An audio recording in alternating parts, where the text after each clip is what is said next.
Hi friends, welcome back to the Art Room with Mrs. Nolte. Today we are going to be looking at Cubist drawings and how to create our own drawing based on a Cubist style.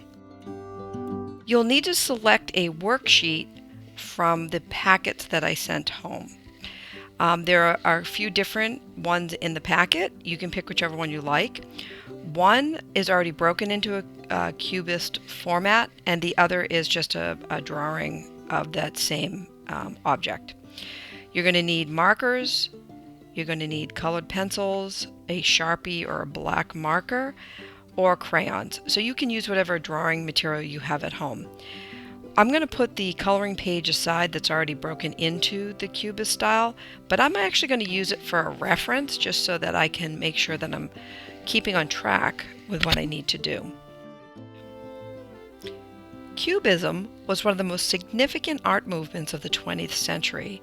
It began in France in about 1907, and it flourished from 1910 through the 1920s. The two most influential artists were George Braque and Pablo Picasso. They started the movement. Cubism is a style of art which aims to show all the possible viewpoints of a person or an object all at once.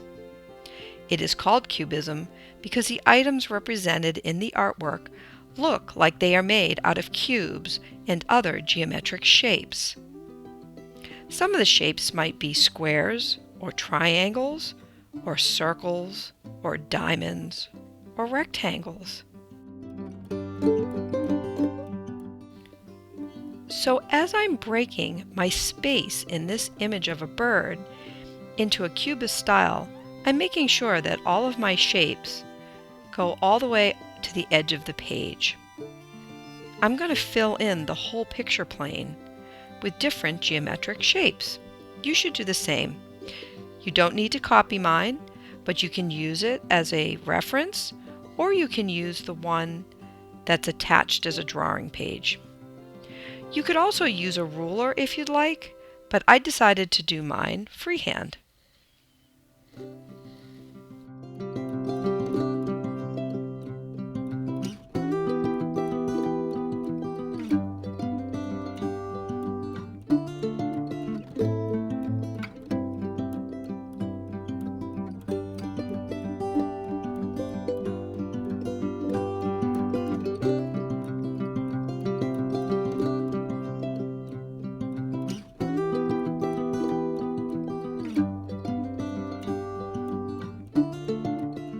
Now that I have my geometric shapes placed in my drawing, I am going to use a pattern in a few of these shapes, just to add some interest.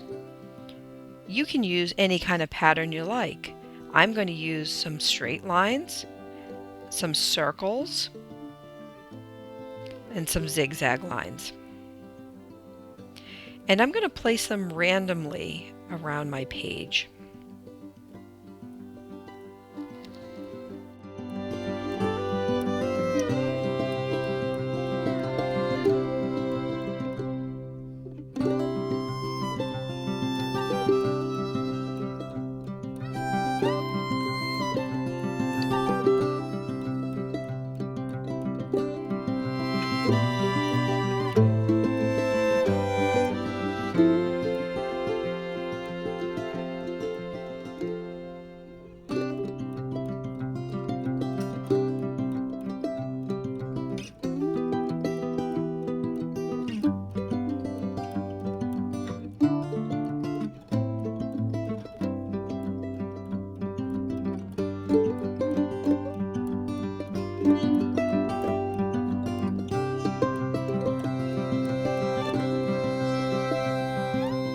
Now I'm ready to add color to my drawing.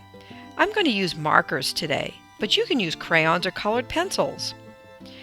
I'm going to start with the bird's head, and I'm going to use as many bright colors as I can. Now there were times in Picasso's work that he would limit his palette to just one color. But for our drawings, we're going to use some very bright colors today.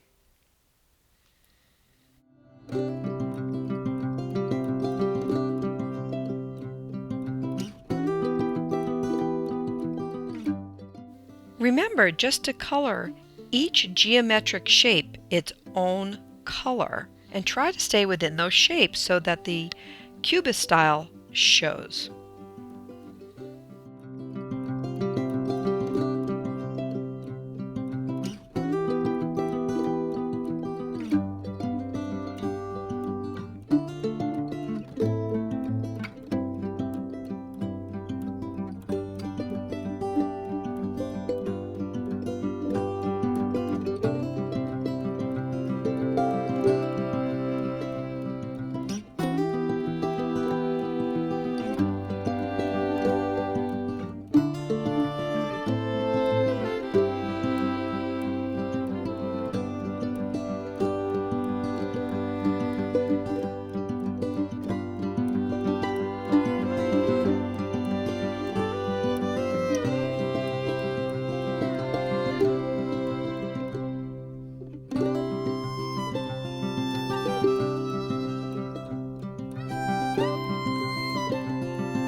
I decided that the belly of the bird needed to be broken up into a couple of smaller shapes. So I've added 2 more lines just to create a couple more shapes in here.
great, so I'm down to my last geometric shape that I need to color in. And I had a visitor, my kitty Quill, came in to inspect and critique my art and to block the camera with his tail. There we go, we'll get Quill out of there. So that's it. This may take you more than one sitting to complete, which is fine. You can use your next class time to work on it as well. I hope that you enjoyed this project and enjoyed learning a little bit about Cubism and Pablo Picasso. See you all next time in the art room. Bye, everyone.